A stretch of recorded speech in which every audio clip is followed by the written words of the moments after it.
Well, welcome back and welcome to IB Visual Art. I figured instead of doing a piece of paper to everybody describing to you the course and the expectations, I'd make a little introduction video. For those of you who don't know me, I'm Mr. Hammer. I'm the Visual Arts Department Chairman. I've been teaching at Newtown since 2006, and this is my first year teaching IB. I am certified through Rice University to teach the course, and it's going to be fun.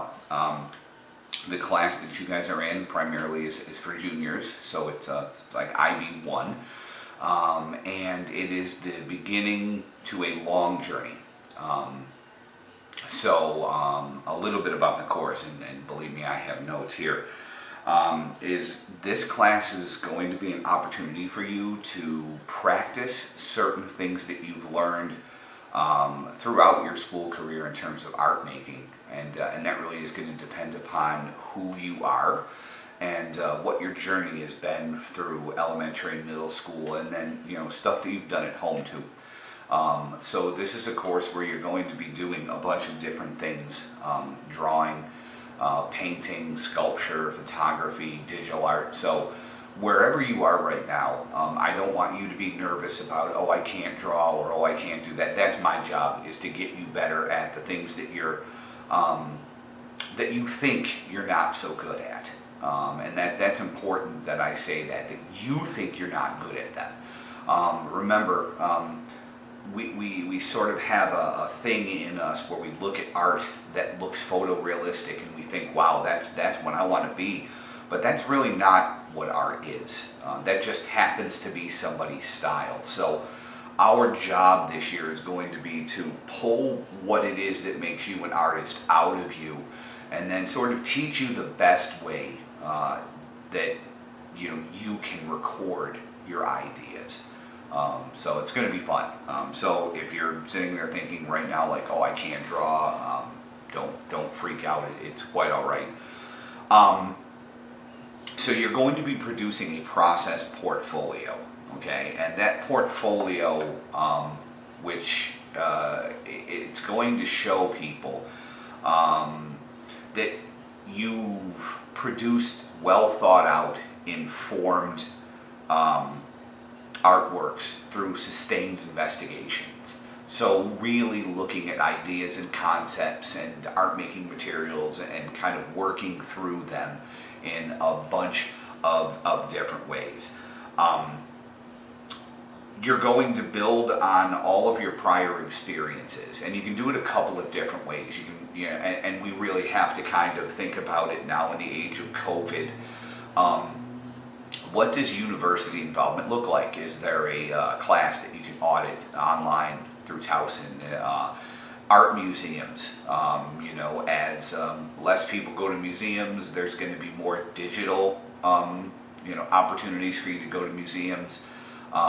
Independent learning, so not just what occurs in the 90 minutes or 60 minutes that we have in class is going to make all of the difference in this course. That's why I won't use the term homework a lot. It's implied that you are going to be working at home.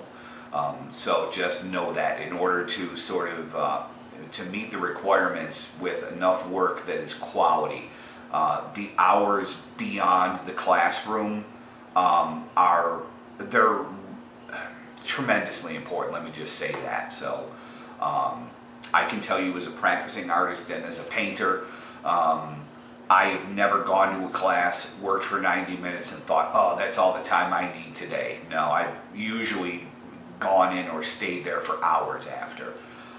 So just think about that.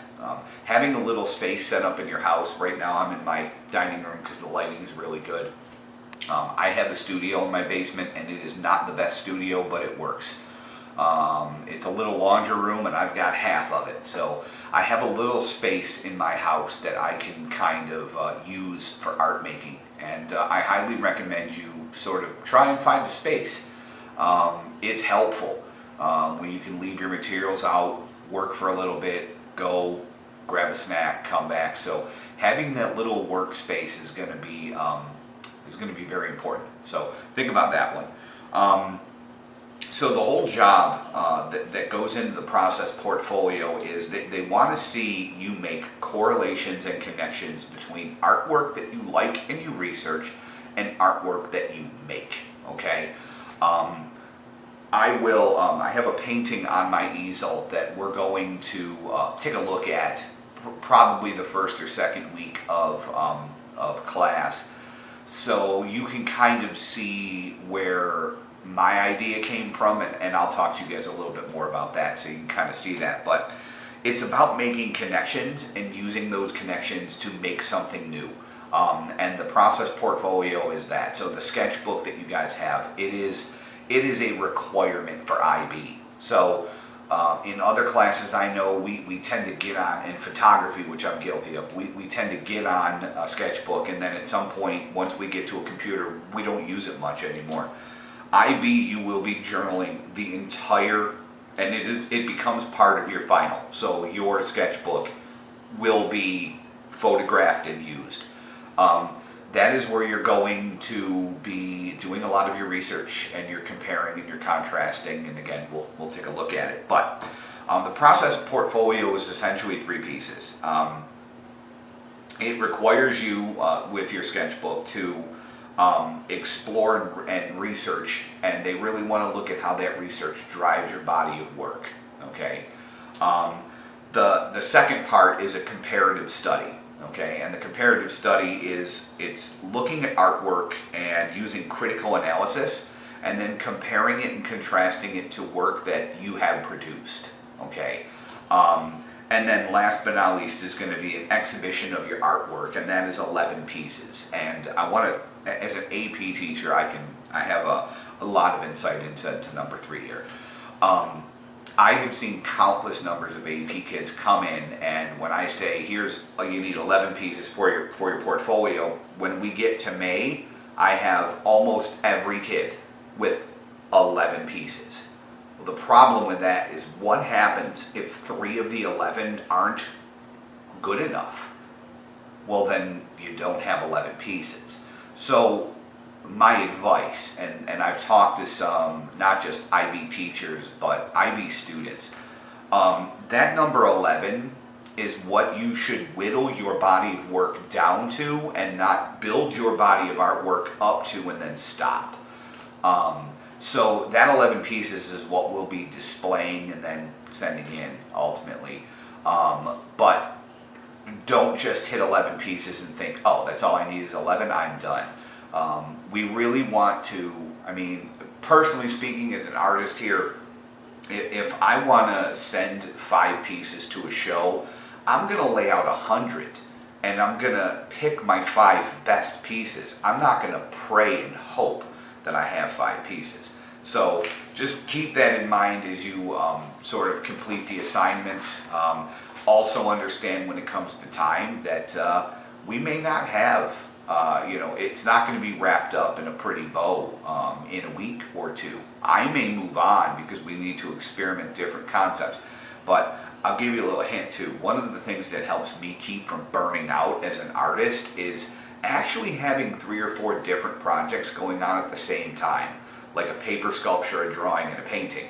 If you're painting and it's oil, you're going to realize that you can go so far, and then you need to kind of walk away and let it dry. So it's not a bad thing having a bunch of pieces that are sort of in a good place, which leads me to assessment and being critical.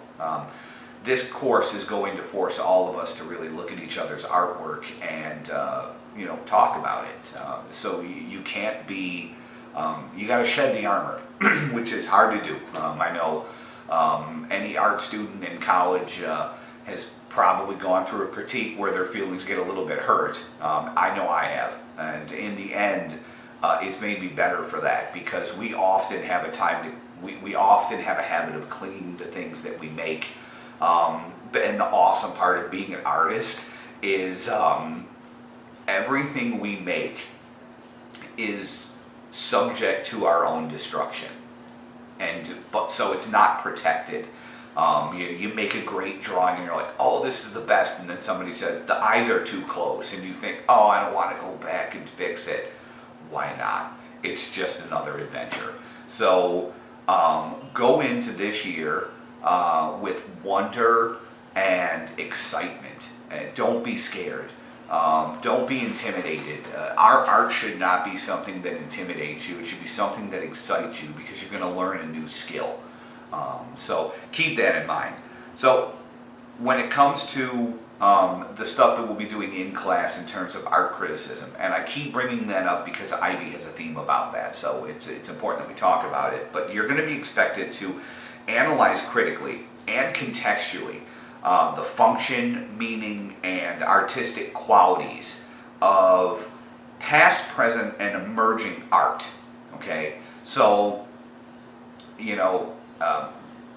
masters that are currently working, masters that are passed on, and then people that we may not know of yet but are really coming up the ladder in terms of artists. And notice I'm not putting a subject matter or a media on here. These could be photographers, digital, performing art, doesn't matter, okay? And the key here is you're going to be using the specialist vocabulary of art. So it is like a language. I've always used the analogy in class. If you listen to football people, two football coaches talk, there's going to come a time where they start talking football and you don't know what they're saying. Or mechanics, or astrophysicists, or doctors. Insert the specialized people in there. They have a vocabulary. Well, art is no different. And that vocabulary will be developed on your own through watching a lot of videos and talking with your classmates, and then obviously in class. So if your vocabulary is very limited, if this is Spanish and all you know is hola, so what? We're gonna go through the rest of the course and we're gonna get your vocabulary up there, and pretty soon you'll be speaking that language fluently. You are gonna develop present ideas and practice explaining the connections between your work and the work of others. All right. I think it's tremendously important as artists that we sort of know a lot about the past in terms of art, and I'm not talking about dates. If you ask me when Monet painted the water lilies, I don't know. Okay.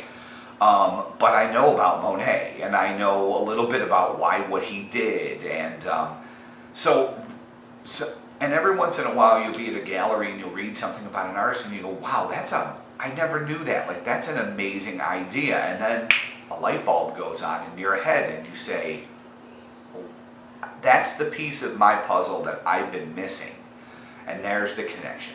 Okay, so we want to be cognizant in that journal to write down that connection. We can go back in later and make it look pretty, but that sketchbook, it's going to be pretty important. You're going to explore and develop ideas and techniques through integrated contextual studies and first-hand observations. So it's not all look at the past. There's going to be some present stuff. Now, again, COVID-19 related, I don't know how many art galleries we're going to be able to get to, or you're going to be able to get to, but we're going to do our best. So the technology aspect of this is it's all new. And but again, I'm not intimidated by it. Let's embrace it. Let's see what we have to do, and let's charge ahead full force. Why not? Sounds like fun to me. At the end of the day, you will be producing personally relevant artworks. And I think that's tremendously important. And you will do this by developing a relationship between investigating and the creative process. And all the while, you're going to be developing a level of technical competency. So your drawings at first, or your paintings, or your photographs, or your sculptures may not be the best. Who cares? As you develop, okay, you are going to get better and better and better. And here's one thing you're going to know about me is I love analogies because I'm a visual thinker. So I want you to picture a dull knife, okay? So your ability level is like a dull knife. Some may come a little sharper, some may come a little bit duller. Who cares though, right? Well, in order to sharpen a knife, and this is my knife, you need a sharpening stone. What you do is you take the stone and you rub it on the edge of the stone. Well, 3 rubs doesn't do anything. It makes it a little sharper, but it doesn't really do a whole lot. You have to take that stone and a little bit of polish, water, oil, and you need to go over the edge of that knife over and over and over and over and over again until it is sharp. The reason why I use that analogy is don't expect to sharpen your abilities on one assignment. It takes a lot of practice, okay? And I segue into the last thing after that lot of practice. You need to do work. There's a reason why it's called artwork and not art happenings, okay? You know, we're gonna make a painting, poof, there's an artwork, all right?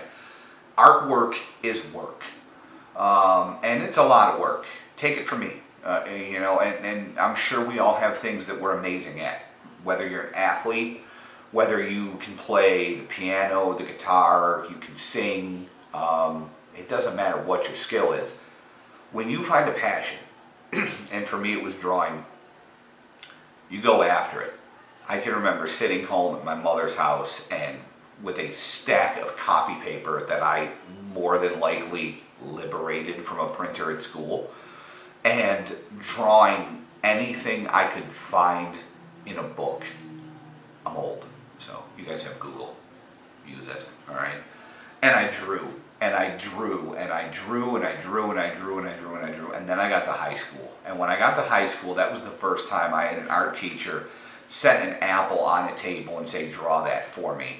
And I figured, well, I can draw these characters and this anime stuff, so I'm going to be awesome at it. And you know what? I was awful. It was essentially, it was like a circle with a stem sticking out of it. It's not good. But my knife was dull. And the knife was very dull. So I went home and I started to set up things in my bedroom and draw them constantly. Different lights, different pencils, I mean, whatever I could find, I used. And slowly over time, that knife became to be a little bit sharper. And then when I got to college, I realized that my knife was still fairly dull. My skills had gotten better. And I kept going, and I kept going, and I kept going, and I kept going. And eventually, I'm here. But the funny thing about a sharp knife is you can dull it pretty easily. I haven't drawn a lot, so you guys are going to help me sharpen my knife. So when you watch this video and you come to class, I want you to be excited. This is an adventure, and we're all going on this adventure together. And I could not be happier to have you in my class. I want you to know that. Whether we are in a digital space or once we finally get back to school, I cannot wait to meet all of you face to face. But for now, Google Meets will do. All right? So I hope you all had a wonderful summer. I look forward to meeting each and every one of you virtually or in person. And again, I'm Mr. Hammer. Thank you for taking my class. It's going to be a great year, guys. So let's get it.